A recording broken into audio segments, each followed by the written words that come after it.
A paz do Senhor, irmãos. Que cara mais engraçado. Paz do Senhor, irmãos. Aqui quem fala é Fábio Andrade. Hoje vamos trabalhar a lição número 3 da nossa revista da Escola Bíblica Dominical. A lição ela tem como tema Mas Deus, né? Mas Deus.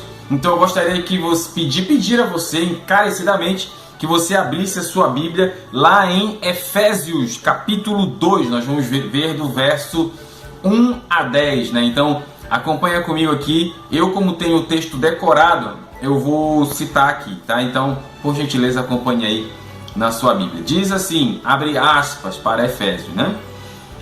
E vos vivificou, estando vos mortos em ofensas e pecados, em que noutro tempo andastes segundo o curso deste mundo, segundo o príncipe da potestade do ar, do espírito que agora opera nos filhos da desobediência, entre os quais todos nós também antes andávamos nos desejos de nossa carne, fazendo a vontade da carne e dos pensamentos. Éramos por natureza filhos da ira, como outros também, mas Deus, que é riquíssimo em misericórdia, pelo seu muito amor com que nos amou, estando nós ainda mortos em nossas ofensas, nos vivificou juntamente com Cristo. Pela graça sois salvos. E nos ressuscitou juntamente com Ele e nos fez assentar nos lugares celestiais em Cristo Jesus, para mostrar nos séculos vindouros as abundantes riquezas da sua graça, pela sua benignidade para conosco em Cristo Jesus. Porque pela graça sois salvos, por meio da fé, e isto não vem de vós, é dom de Deus, não vem de obras, para que ninguém se glorie, porque somos feitura de Deus, criados em Cristo Jesus para as boas obras, as quais Deus preparou para que andássemos nelas. Então é interessante nesse primeiro momento o quanto o apóstolo Paulo ele vai fazendo uma prévia, né, do antes e o depois, né? Não tem na história o antes de Cristo, depois de Cristo, mais ou menos esse negócio. Então, antes de Jesus, como é que era a nossa vida? Como é que as coisas funcionavam? E a partir do momento em que Cristo entrou, um tal de Jesus Cristo, um tal de Nazareno, a partir do momento em que este ser maravilhoso entrou na nossa vida, o que aconteceu? E tem um outro texto interessante que está lá em Romanos, capítulo 6, verso 4, que diz assim: de sorte que fomos sepultados com ele pelo batismo na morte, para que, como Cristo foi ressuscitado dentre os mortos pela glória do Pai, assim andemos nós em novidade de vida. Então, depois de Cristo, nós, os supostos cristãos, temos que andar em novidade de vida. Então, para a gente acender aí esse debate, vamos para o ponto 1 da nossa revista, que é: estávamos mortos. Nós estávamos mortos para Deus. Aí você diz: não, eu não estava morto não, eu estava vivinho, ia trabalhar, voltava. A Bíblia ela fala no sentido espiritual, né? Espiritualmente, nós estávamos mortos para tudo o que era de Deus. Do momento em que o pecado ele entrou no mundo, houve uma separação entre o homem e Deus. Se você for olhar o padrão de relacionamento que o Deus queria com o homem desde o princípio, era aquilo que estava no Éden. Era Deus e o homem, Deus presencialmente. Não era um relacionamento EAD, né? Não era Deus em outro lugar, não, presencialmente. Quando eu falo presencialmente, eu falo fisicamente. Fisicamente, né? Deus ele ia lá e tinha um contato com o homem. Então essa é a relação de Deus desde o princípio. Adão, vale ressaltar que Deus ele é espírito. Também a gente não pode desassociar isso. Então Deus ele era presente antes, Deus ele é ausente agora. Não. Próprio Jesus Cristo diz que Deus é espírito. Então, onde estiverem 2 ou 3 lá, eu estarei. Então a gente tem essas coisas aí para ter na mente. Estávamos mortos nos delitos e pecados, né? Então, quando a gente vai para essa tradução do grego, né? O que eram delitos? Eram passos em falso, né? Então, e pecados? O pecado vem da ideia de um arqueiro que mira e erra o alvo. Então, pecado é isso, errar o alvo. né? Então, delitos e pecados, estávamos mortos porque vivíamos dando passos em falso e ainda vivíamos errando o alvo. Então, essa era a nossa realidade sem Cristo. Para você ver o quanto Cristo fez por nós, não somente na sua encarnação, na sua morte e sua ressurreição, mas tudo que veio para o homem por causa de Deus. Então eu vou até passar para não entrar no ponto posterior. Vamos prosseguindo. Estávamos mortos, ponto. Então, embora eu fosse um cara legal, embora, enfim, sem Cristo estava morto. O ponto 2 é: estávamos escravizados. É interessante que quando ele fala do príncipe da potestade do ar que operava sobre os filhos da desobediência, essa palavra operar, ela vem do grego energia, Então, o príncipe da potestade do ar, o capiroto, o sem nome, ele dava energia para o ser humano fazer as tolices. Então, até hoje é assim. Então, quando estávamos sem Deus, nós seguíamos o curso do mundo, aquele curso ali. É interessante a ideia do cristão com Deus e sem Deus. Em que sentido? O mundo ele tem uma correnteza. O cristão, se ele não está indo ao contrário da correnteza do mundo, há algo errado em nós. O mundo ele já é todo errado, Porque o mundo ele já jaz, Ele já está no maligno, ele está ali. Então a questão é: o cristão, o mundo, ele será restaurado. Lá no Apocalipse você vê quando o apóstolo João diz: haverá um novo céu e uma nova terra. Mas a ideia não é entrar nessa parte escatológica, ou nessa parte desse quesito. Mas é importante dizer que nós, como cristãos, nós não podemos mais seguir o curso do mundo, porque isso a gente fazia quando a gente não tinha Cristo. E é interessante também que o apóstolo Paulo fala que a natureza pecaminosa, ela nos dava inclinação ao pecado. E é interessante falar isso. Por exemplo, tem texto que a Bíblia fala assim: porque a carne milita contra o espírito milita contra a carne, porque são opostos entre si. Então muitas vezes dizem assim: tá vendo? A carne não presta porque a carne milita contra o espírito.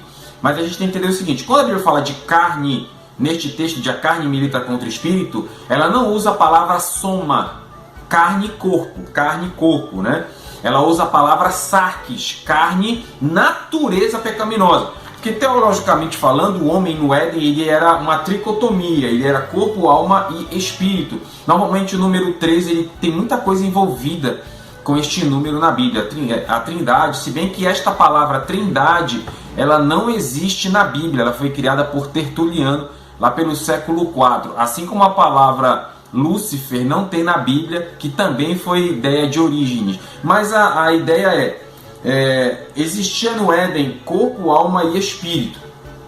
Corpo, alma e espírito, tá? Só um adendo, A palavra Lúcifer, ela existe. Eu estou falando o nome Lúcifer, não existe. Só porque agora me veio essa pequena correção. Então vamos para cá. O homem no Éden era corpo, alma e espírito, tá? A partir do momento em que o homem peca, que Adão come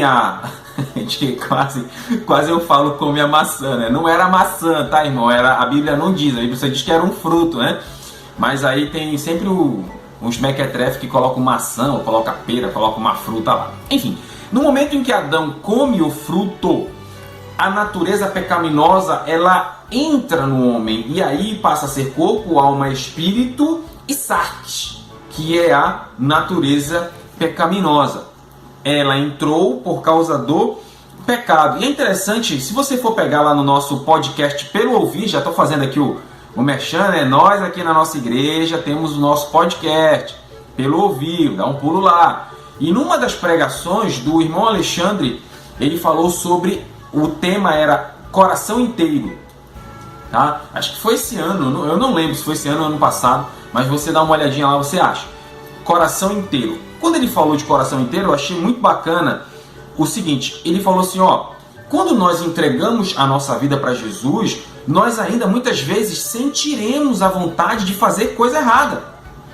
né? O próprio Paulo, o apóstolo Paulo fala, ele diz assim, o bem que eu quero não faço, o mal que eu quero já pratiquei. Paulo, ele muitas vezes em suas cartas, ele mostra essa batalha interna que ele tinha. Essa batalha interna de certo e errado, fazer o que Deus quer e fazer o que eu quero, pecar ou não pecar, essa batalha nós teremos ela eternamente. Só que estes desejos, eles estarão sepultados, eles estarão cobertos, eles estarão abaixo da cruz de Cristo. A cruz de Cristo vai estar em cima. Diz, ei, pera aí, rapaz, não é bem assim. Então foi isso que o irmão Alexandre falou, eu achei muito interessante, estou fazendo a referência bibliográfica aqui, né? Então, embora tenhamos entregue supostamente a nossa vida a Cristo, nós ainda teremos essa batalha eterna contra o pecado. Então é uma coisa que a gente vai vencer só lá na glória, quando nós tivermos o nosso corpo transformado. Então, meu Deus, eu entreguei minha vida para Jesus, tenho vontade ainda de fazer besteira, isso ou aquilo. Essas vontades, essa batalha, essa tentação, ela é natural do ser humano. O que não é natural é a gente ceder, mas essas batalhas em si, a gente sempre vai enfrentar. Aí o ponto 3, estávamos condenados. Condenados. O ser humano, ele estava condenado a uma vida de separação de Deus. Separação de Deus. Né? Então, alheio, ou seja, eu para cá, Deus para lá. Né? Então, é meio maluco isso. Né? Mas Deus, por sua infinita misericórdia, Ele decidiu que nos traria de volta. Né? Tem muita gente, você vê, até meio maluco isso, mas tem igrejas que fazem campanha até para Satanás se converter. Né? Eu já vi isso. Não sei se eu perdi tempo vendo essas coisas, mas, por exemplo, qual é a diferença entre o ser humano e Satanás? Teologicamente, a Bíblia diz lá em Hebreus que o plano da salvação foi feito antes da fundação do mundo.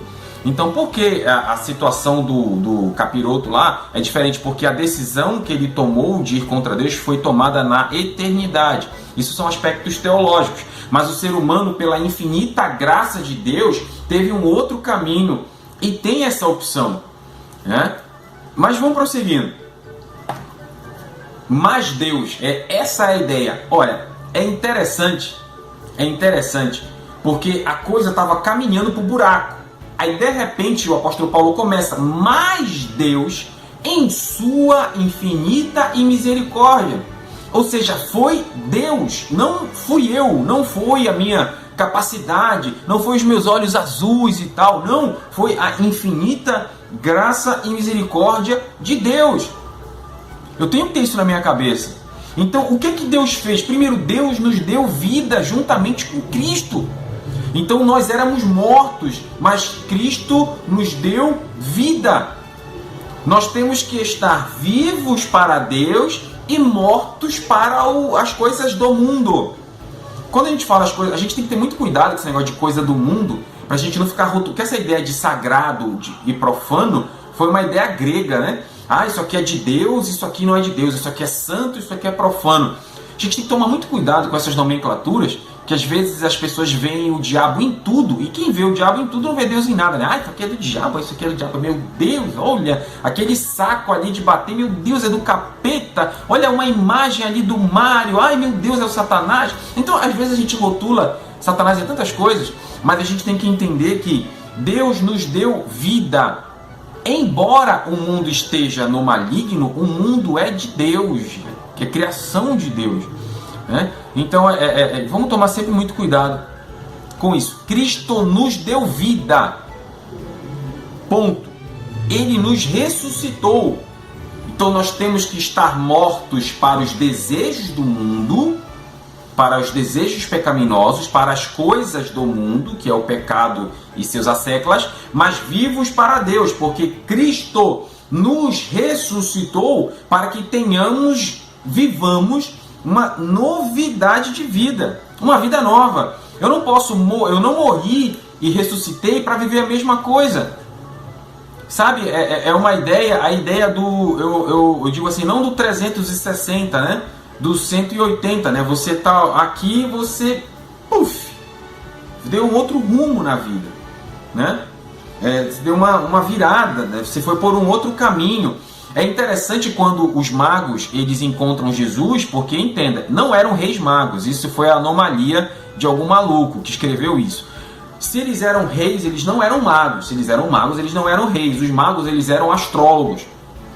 Então os magos, existia uma lenda judaica que na época do nascimento de Jesus, que quando uma personalidade histórica importante nascia, uma estrela também nascia. Quem fala isso é Efraim Ruchalski, né, no seu livro Mateus Explicado.